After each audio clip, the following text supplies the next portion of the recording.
we conducted an audit survey of 613 residential programs nationally, posing as uninsured, cash-paying individuals using heroin and seeking addiction treatment. 1/3 of callers were offered admission before clinical evaluation. That's so unethical, it's ridiculous. And there are a lot of people and even rehab centers that will take advantage of people and say, look, you forfeited the right to ever think for yourself or feel empowered because you're an addict, and you always will be. And you're defective. Let us tell you how to do this. And by the way, you need to stay here another 6 weeks or you're going to die. And that's going to cost you $45,000. So you can see how there's a potential, at least, for abuse here. And I'm not accusing the entire industry of fraud or abuse, but I think it does exist. Thanks for tuning in to the Elevation Recovery Podcast, your hub for addiction recovery strategies, hosted by Chris Scott and Matt Finch. Welcome, everyone, to episode 173 of the show. Today's episode, we're going to talk about a new release on NPR stating, as addiction deaths surge, profit-driven rehab industry faces severe ethical crisis. This is really short and really good. Let me just go over the key points and we can talk about it. As the nation's addiction crisis deepened, Tamara Beetham, who studies health policy at Yale University, set out to answer a simple question: what happens when people try to get help? Her first step was to create a kind of undercover identity, a 26-year-old using heroin daily. Using this fictional persona, her research team called more than 600 residential treatment programs all over the country. We'd kind of call and say, I'm looking to you, to start treatment and kind of go from there. For people suffering addiction, this can be a life or death moment. What Beetham's team found was troubling. Here's where it gets interesting. American Rehab and the dark history of rehabilitative treatment. A lot of people believe instilling a work ethic in people with substance abuse disorders will cure them, but what we found is that these programs don't work for most people, says reporter. Anyways, I'll just go to the peer-reviewed study right here. Here's the peer-reviewed study. This is from February 2021, so this is brand new. More than 600 residential treatment programs. That's a lot. Here's the abstract. It's just a paragraph. The use of acute short-term residential care for opioid use disorder has grown rapidly, with policymakers advocating to increase the availability of treatment beds. However, there are concerns about high costs and misleading recruitment practices. We conducted an audit survey of 613 residential programs nationally, posing as uninsured, cash-paying individuals using heroin and seeking addiction treatment. 1/3 of callers were offered admission before clinical evaluation. That's so unethical, it's ridiculous. Let's see. Usually within 1 day, most programs required upfront payments, with for-profit programs charging more than twice as much, $17,000 versus $5,000. Recruitment techniques, for example, offering paid transportation, were used frequently by for-profit, but not for nonprofit programs. Practices including admission offers during the call, high upfront payments, and recruitment techniques were common even among programs with third-party accreditation and state licenses. These findings raise concerns that residential programs, including accredited and licensed ones, may be admitting a clinically and financially vulnerable population for costly treatment without assessing appropriateness for other care settings. So I would see this. I worked as a substance abuse counselor at an outpatient treatment program. It was a methadone, Suboxone, Subutex, Vivitrol, and outpatient clinic. And they would do the most fraudulent stuff. It wasn't about getting people the right type of care. For instance, here's an example. If someone came in on like 30 milligrams of tramadol a day, or like 100 milligrams of tramadol, something small even, that's a very, very weak opioid, especially at that dose. And I would see people like this. The doctor had the ability to waive something and get them into methadone treatment. So a lot of the times there, I was hoping that I was doing the assessments, because if I was doing the assessments, I would make sure people would get, if it wasn't a good fit for them, I would refer them somewhere else. I'd tell them what they'd actually qualify for, what would be a better fit. If admissions people were answering the phone, if the clinical director was answering the phone.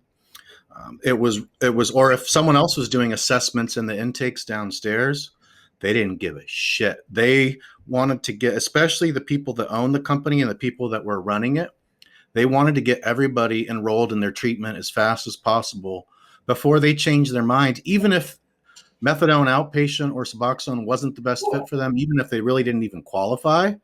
Um, and so the article goes much deeper into it. I'll show in the show notes, but it was very disheartening because you and I know this stuff has been going on, but now here's a very large, brand new study with over 600 inpatient places. The amount of fraudulent stuff, the NPR episode goes way deeper into some of the shady stuff that they do. And I remember when that started, the Affordable Care Act made it, this is many years ago now, they made it much easier for people to get treatment because they'd pay. Then all of a sudden insurance companies had to pay for substance treatment. But at the place I worked at and many of these residential inpatients, that Affordable Care Act became an easy way for them to enroll a whole bunch of people and just super bill the insurance like crazy. The place I worked at, I won't name any names, they were doing medical fraud like crazy. They were doing, it was so much Medi-Cal fraud, billing sessions that weren't even done, or sessions where there was no therapeutic stuff going on. It was just talking. It was just, so I've been on the front lines and actually seen what all this is about, but I haven't seen it at an inpatient place. And that's what this study was on. And I know you went to inpatient. And so the moral of this whole story is that so many people are like, let's expand treatment. Let's expand access to treatment.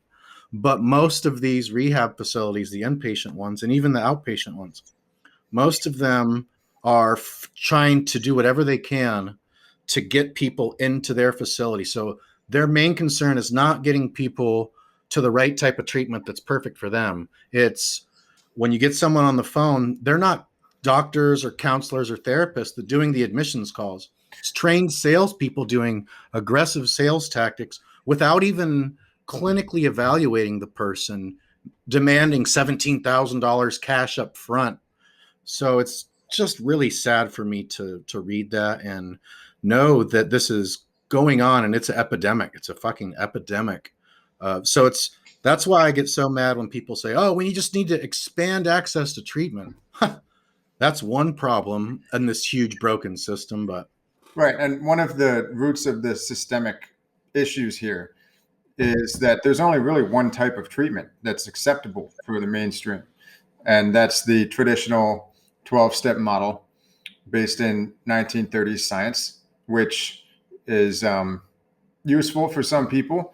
But if that's all that's offered for most people, then there's going to be no qualms about getting people into that rehab. I mean, it really does. If you're choosing between 6 different rehabs and they're all the same thing, then they may as well all aggressively try to get you to go to theirs. You know, they're not going to be like, "Oh, well, you know what, they do the 12 steps a little differently down there." You know, it's not there. I have seen an increasing amount of lip service given to customized treatment, and there are some good rehab centers like Health Recovery Center in Minnesota, and I've had the late and great Joan Matthews Larson's son on our podcast. I don't remember what episode. That was probably 100 episodes ago, but it was a really good one. And Inner Balance, I think, is another one founded by someone who is like us, affiliated with the Alliance for Addiction Solutions, and has a commitment to real biochemical repair, to the science. But I see so many like sales pages for rehab centers online where they talk about the importance. They might even have articles about the importance of nutrient repair. But if you call them up and you say, "Hey, I'd like to do nutrient repair," they're like, yeah, well, we're a 12-step program, but you can come here and we'll talk about it. I guarantee you it's not talked about. It's just a way for them to cannibalize rankings. So, and that's just a very cynical way to look at it. The bottom line is that a lot of people who work at these places are good people. When you have a systemic problem, it doesn't mean that everyone's bad. It means that the system's broken. So, the place I went, 12-step based center, there were some really fundamentally good human beings there who were just missing because of the nature of treatment in the US for a variety of reasons that can be traced back to our puritanical history and also the influence of big pharma and lobbying in DC for so many ridiculous reasons. They're just stuck in a system where they're convinced that only their model works. And it just happens to be the case that, you go somewhere to beat addiction and you have some group settings and a basic bed with a sheet and a pillow, and you get bussed to free AA meetings, and it's $500 a day with a minimum stay of, 2 weeks or 30 days or whatever it is. And that's if you're not detoxing. If you're in the detox unit, actively coming off of alcohol or drugs with medications, then that's more like $1,000 a day. So these things are expensive, and I'm not saying that things shouldn't be expensive if it's worthwhile, but it is a bit bizarre sometimes when you look at the services offered compared to the price tag. And one thing that I think is compelling is the fact that there is a push now, in part due to the pandemic, towards telecounseling or over the phone recovery coaching that you and I have been doing for some time. And I think that as that becomes more available to people, and as people start looking even more for solutions online than they have in the past, there's going to be an obvious array of treatment options for people. People will have more choice. They'll be aware of their choices, I guess is a better way to say it. So they can decide whether the 12-step route works for them. And I have some people in my course who really love the 12 steps. They go to AA meetings, and they also realize that they have biochemical missing links, and they want to feel empowered. And they have a great group of like fitness-oriented AA people, and so that works for them, and that's awesome. What I think is a problem is when people are just pigeonholed into one thing, and they're told that if they're not doing that one system and they don't do it exactly how someone else has laid it out for them, that they are bad, which is essentially what happens, And there are a lot of people and even rehab centers that will take advantage of people and say, look, you forfeited the right to ever think for yourself or feel empowered because you're an addict, and you always will be. And you're defective. Let us tell you how to do this. And by the way, you need to stay here another 6 weeks or you're going to die. And that's going to cost you $45,000. So you can see how there's a potential, at least, for abuse here. And I'm not accusing the entire industry of fraud or abuse, but I think it does exist. And it goes also to show that having external certifications and all these credentials and in-state licenses is not necessarily the cure for a broken system.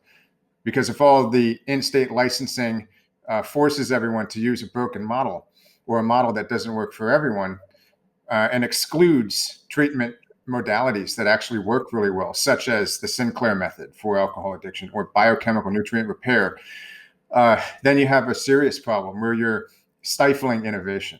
And so now we're seeing with, Google and Facebook, they're relying on something called Legit Script, and that helps to essentially certify websites for making ads, running ads on YouTube or Google.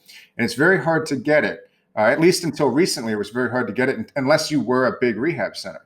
So not to make this too much about our business here, but I was trying to run some Google ads for my book, Drinking Sucks, for a while, and they were disapproved because I wasn't a rehab center, which is kind of ridiculous. I'm like, no. Can't even. That's just a book. Isn't that freedom of speech? I wrote my book, and they were like, well, we want to we want more information about how you treat inpatients. I'm like, I'm not a doctor. I don't treat inpatients. I'm trying to motivate people.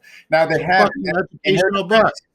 In their defense, they have loosened restrictions. That's not a good way to put it because it's still probably difficult to get. What they really wanted to do, or ostensibly the goal, was to keep really fraudulent, like sober living homes that were run by managers who weren't even there, or just collecting money, or were downright abusive and taking advantage of people financially, sexually, otherwise. There was bad stuff going on with sober living homes. They wanted to keep them from advertising, and they wanted to keep similar shady inpatient rehab centers that were letting people die of withdrawal without treatment. They wanted to keep them from running ads, which is understandable. There are bad actors in any industry. And in this industry, bad actors are really bad. But it's a tough line to straddle when you're trying to prevent that from happening but you also don't want to keep people from running ads about books where you're sharing information and your own experience. And it's really your freedom of speech. So, I think as we've said, the good news is that there seems to be a push in the direction of telecounseling and, hopefully information and access to innovative information is protected, where people can make up their own minds. They can get books, they can get coaching with the coach of their choice, certified in the modality of their choice, not just some monolithic certification 12-step system. And they can get online courses with the information that's what they would like to get. I don't subscribe to the idea that all consumers are stupid. I think, it's easy to get skeptical and go, well, everyone's dumb. But if that's the case, then so are the people running the programs, and so are the people running the certifications, and so are the powers that be. And I'd rather people have access to the modalities that resonate with them than not.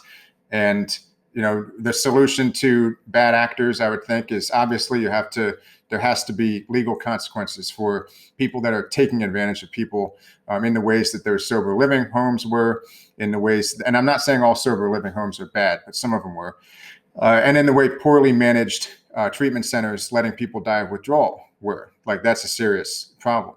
But we have to allow people access to things that resonate with their own identities, and not assume that they don't know what they want. I interviewed Ultra Tim Davis the other day, who he has bipolar 2 disorder, and he had some serious trauma from when he was a kid, especially when his father had a freak accident and died when he was only 11. And then he got into drugs and alcohol, became very addicted.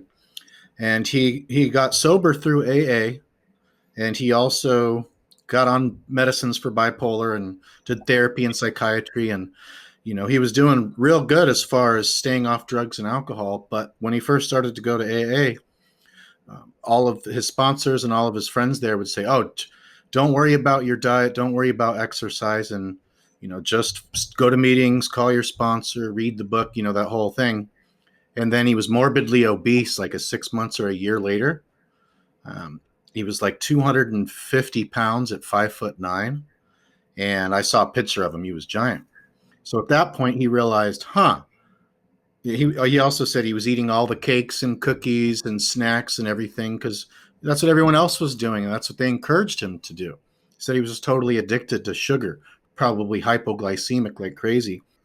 So fortunately, that health crisis, he used to be very fit, and he said, I can't do this anymore.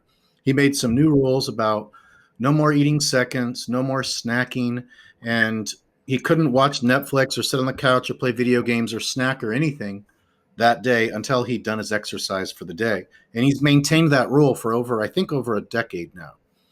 So then he had the missing ingredient. He had the body. Before, he had the mind and the spirit with his 12-step. And to an extent, he was supporting his body by taking medicines for bipolar and finally got the right combo that worked. But that's not really healing. That's just covering up the symptoms. So with the fitness, he started to do triathlons, ultra marathons, and just all these physical challenges, outdoor physical challenges. And now his life's awesome, and it has been for a long time. So that's what I really want to continue to hammer home, is that we have no problem with 12-step whatsoever. It's probably responsible for millions and millions and millions of people saving their lives, saving their families, having a great life. But when you also add exercise, supplements, nutrition, that type of thing, when you support your actual physical brain and body with the mind and spirit too, then you have mind, body, spirit. That's holistic. And when you do holistic recovery, whether it's at an inpatient or an outpatient, or whether it's with a coach, telemedicine, telepsychiatry, or whether you go to some place and do peyote, out in South Texas with, the national, a Native American church, rather, because they can actually do peyote legally through their religious freedoms. So there's so many different therapies for people to recover. And since we all have such different models of the world, models of reality, different beliefs, different experiences, just different mentors, different ideas. Why would there just be, such a monopoly? It's like everyone goes to 12-step in counseling. So I'm glad that more and more people, us and many others, it seems, are shouting out. There's so many articles now, not really on nutrient repair, but kind of dissing the war on drugs, this new study on inpatient rehab. So there's a lot of us that know the system's broken and know things that could do to fix it. So I'm hopeful that maybe 5 or 10 years from now, things will start getting better. In Oregon, they mimicked Portugal. I'm not sure if you heard about this, Chris, but last November, Oregon decriminalized all illicit drugs, everything. Now, it's still a crime to manufacture and also transport these, right? But for personal use, it's just not. The most you could ever get is $100 fine. You'll never get a criminal record from it. You'll never go to jail, or it's just. So that, I think, is going to be really good. It's just mimicking exactly what Portugal did. And so now the state has to pay for the treatment with all the money that they're going to be saving from all the public defenders and the judges and the sheriffs arresting people and the police officers. It's just such an expensive thing to criminalize that. So I'm very hopeful that other states will follow suit with that, because we could just save so much money and just, lots of good stuff happening. It's taken forever. I would love to legally microdose psilocybin in Georgia. Have a tincture with the tiniest amount of THC you've ever seen, since I'm pretty sure an edible would probably send me to Mars or something, and that's not what I'm trying to do. But it seems dumb. It's always been fundamentally offensive to me on a very basic level that the government could throw me in a cell for a plant that I decided to cultivate. It seems medieval. And I think that's something that a lot of people, not everyone, but a lot of people on both sides of the political spectrum seem to get. People on the left, because they have a higher degree of openness in terms of personality traits, and the people on the right because they value freedom fundamentally. So it seems like it shouldn't be that controversial. And as far as, I thought that was interesting about your friend who had clearly had a biochemical missing link in his recovery program. And, at some point there is a place for discipline, self-reliance, self-efficacy, and the pride that comes from that. It seems counterintuitive to people who go through the 12-step program, as you did at one point, as I did at one point. It doesn't seem counterintuitive to us now, but it would have back then, because all you do in those early phases is bash your ego. And some people, unfortunately, live their entire lives thinking that they are anything they desire or want or expect from themselves is a bad thing. But I think once you rebalance yourself biochemically, rewire your brain, start forging a new personality, well, it's really the best version of the person you've always been. So you retain those best elements of your personality while fusing it with some new aspects that come from your continuing adventure in this world, and the self-efficacy that comes from transcending addiction.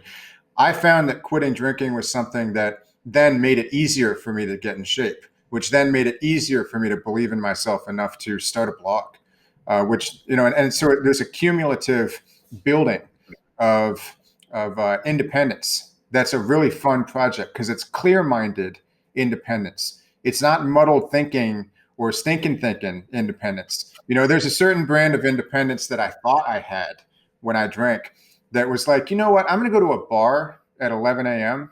on a Tuesday and have a bottle of wine because I'm just different. I don't follow the rules. I'm just independent.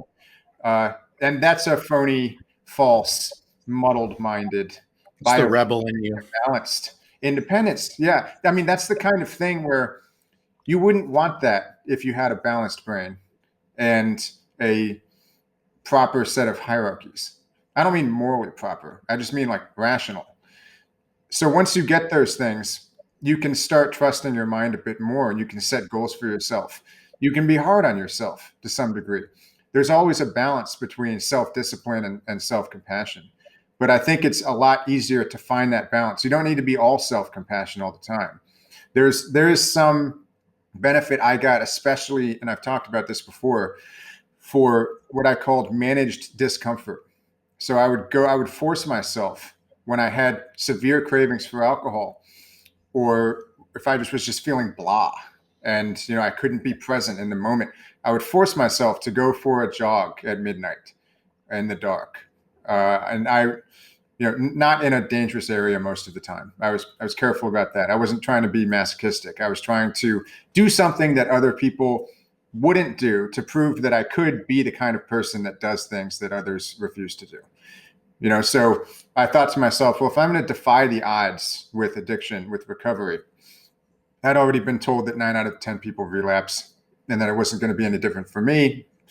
And I was still working my way through the basic traditional conditioning that people tend to get at these centers and trying to figure out what I really believed.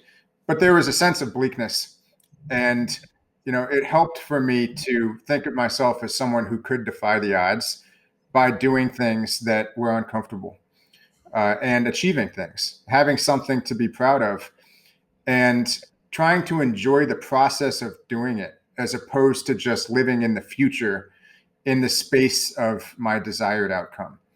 Right? Because we don't want to live in the past. As I like that saying, if we live in the past, we're depressed. If we live in the future, we're anxious.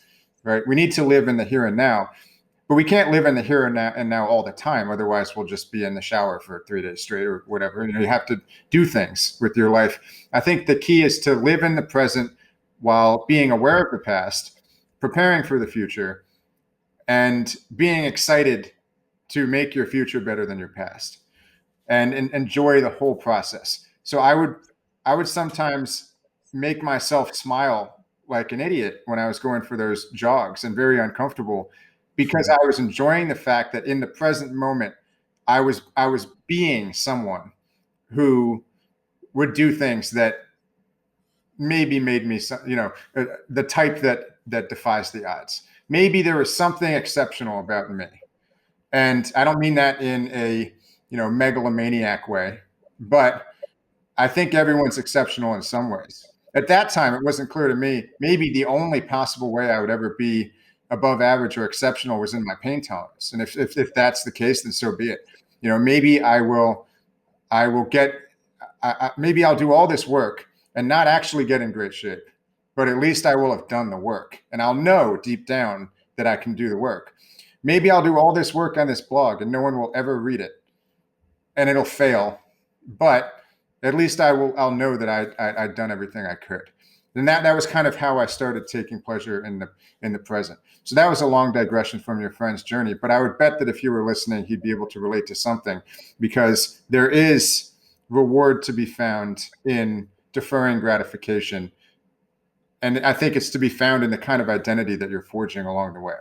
You get more inner peace from that than you would external satisfaction or base pleasure from distractions in the present. Yeah, when what I found is when I was, and this is even past addiction, right? Because when I was addicted, everything was wrong with my life. That's easy for me to remember. But after addiction, there would still be phases of life where I was in a rut, whether it was a health rut or a relationship rut or a spirituality rut, financial rut, different type of rut, or a combination of ruts. And I would, okay, tomorrow, here's what I'm going to do to get out of this rut. Or this evening, I'm going to do this. And a lot of times I'd write it down. And I found, at least for myself, when I didn't do the things that I promised myself I'd do, it would make me feel really shitty. And I wouldn't even trust myself. I would lose respect for myself. I would start to search for escaping and numbing behaviors, TV, comfort food, all sorts of stuff, caffeine, sugar, whatever I was going through at the time. And so these days, I'm much more careful about what I say I'm going to do. I really, really get into it. Like, okay, I want each day to be a fun day. So it's a combination of things that I do for work, for business, things that I do for the home and family, and things like for my own creativity. Of course, business is creativity, but I'll play music, or I'll do art or something, or I'll go for a walk at the beach and imagine a story in my head of some inspirational recovery movie or something that could be. So I didn't do that stuff before. I was always thinking about the future. How can I build a bigger, better future? How can I didn't think about the past too much, but I did think about the future a lot. And it was because I was so jacked up on caffeine and go, go, go stress hormones, that since you're living life with those stress hormones, that's going to make you addicted to thinking, anger, and prone to things like anger, resentment, jealousy, envy, um, hypercriticism, judgment.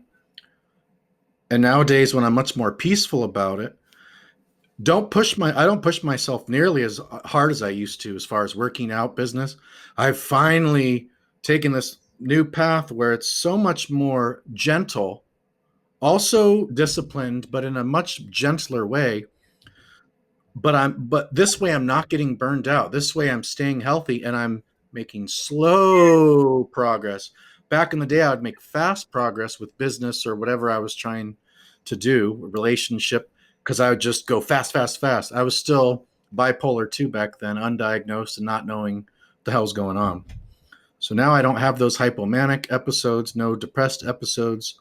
So what I want people to realize is all of us are different. We each have our own unique struggles in life lessons. We have our own personalities. We have our own top strengths. That's a big one too. You've heard of this, and I gave you that test a long time ago, the Strengths Finder 2.0, where you take this quiz and you learn your top 5 strengths. There's a lot of research into leading with your strengths as far as work, as far as creativity, as far as entrepreneurship. I like to teach people to lead with their strengths and what fits their personality for addiction recovery too. Like some people look at 12-step and go, oh my God, that's just so, you're telling me I have to do this, but that just doesn't make any sense. It's because their personality is different. Their strengths are different. Their weaknesses are different. Their ideas about things are different. So my whole thing is let's just talk about potentially everything or anything that could help. And then, like you say, trust people to be intelligent enough to read something and figure out whether it's bullshit or not, or to do more research. I mean, aren't we all grown-ups? And regarding the government making lots of substances illegal, even plant ones like, the peyote cactus and the psilocybin containing mushrooms and other ones. When the Declaration of Independence and the Bill of Rights were formulated hundreds of years ago, I really wish that a bill got passed in there that to have cognitive liberty, to where each American citizen can take whatever substance they want, at least natural, at minimum natural plant. They can take, as long as it's not going to hurt anybody else and they're going to do it in a safe way. That's like taking away our freedom of consciousness, our freedom of consciousness referential index. It feels like the government is trying to control who can have these mystical experiences that wake people up from being group thinking, fearful lemmings that just listen to the media and do what the government says at all times without questioning anything. So I'm a big cognitive liberty person. And that's really my main thing, why I'm loving learning about psychedelics so much. I did an episode with my dad recently on psychedelic shamanism and psychedelics. I found this show on Amazon Prime, three seasons of a docuseries called Hamilton's Pharmacopoeia. Chris, you would love this. It's by Vice. They're amazing at addiction and drug documentaries. And so it's like investigative journalism, and he even tries out many of these things. And it's basically the history, the media, the drug laws, and the cultural aspects of using many of these different drugs. Most of them are psychedelics, some are not. And it has some of the most great epic footage of not only people doing these in traditional shaman settings, like in Mexico and in South Texas with the peyote, and in many other countries with lots of different substances. He did, what was it? He did ayahuasca in, I'm not sure if it was Peru or somewhere else, but anyway, so he's a scientist, this Hamilton, I think his last name is Morris. Jordan Peterson's daughter, Michaela Peterson, she just interviewed Hamilton on her podcast, the Michaela Peterson podcast, and it's all about psychedelics. So there's like the psychedelic resurgence because many decades ago, when they were legal, all the psychiatrists and therapists, the psychiatrists were enlisting help of therapists, and they were helping people make breakthroughs. 15 years of psychotherapy in 15 minutes on a DMT trip or something, or on MDMA or on LSD. Some people had these hidden labs in the desert where they blew up these rocks and made clandestine cave laboratories to create novel compounds from LSD and from MDMA that were different.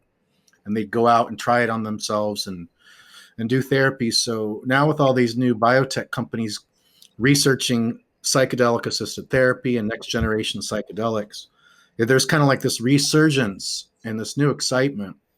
But I don't think the federal government will ever approve it for anything other than FDA approved for certain things, right? Addiction, depression.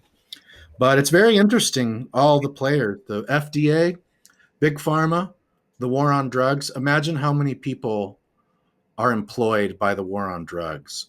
Imagine ending the war on drugs overnight, the unemployment, so like you said, this stuff is so systemic in literally every part of addiction. And it's going to take a hell of a lot of people and a hell of a lot of work and a hell of a lot of time. And unfortunately, a hell of a lot more suffering before we get to a place that looks at least sane. Right now, everything looks kind of insane, the laws at least. But we're moving slowly there. Yeah. And I think the silver lining, which I'm always obligated to step in with, is that there is a digital recovery revolution. As long as we do have freedom of expression, or to a large degree, freedom of expression online, we can get messages out to people who need to hear them. And you and I both hear from so many people it's always a similar story. Like, I've been to rehab 7 times or 10 times, like nothing clicks. I need to get it right this time. I don't have $40,000 to spend on rehab or whatever they spent before. Can you please help?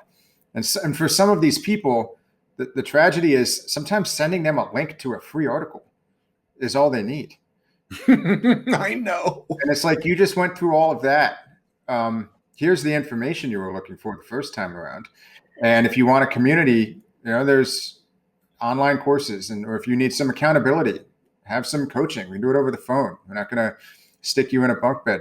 Now, some people do need to go away for a while. So yeah. I think there always will be a place for inpatient treatment, but it's always tragic when someone goes away for a while, which is part of what they need. And then they're missing out on 80% of what else they need while they're doing that. It's like a missed opportunity. So, and it's not just 12-step oriented programs. There are also like luxury ones where you go and you get massages, and then and there's nothing wrong with massages. Honestly, it's a huge part of my lifestyle optimization, but it's not enough for someone who's detoxing off alcohol or drugs to get a massage every day and then, go hang out by a pool, drink rose petal tea or whatever. That's fine. All of that can be part of the program, but we need to address the fundamental root causes and I think often biochemical root causes with specific therapies that do that. So I don't have anything to add to your last rant. I think it was awesome. As usual, we tend to be on the same page, and we'll keep this one short because we both have some phone calls coming up, but I think there's a lot of food for thought here.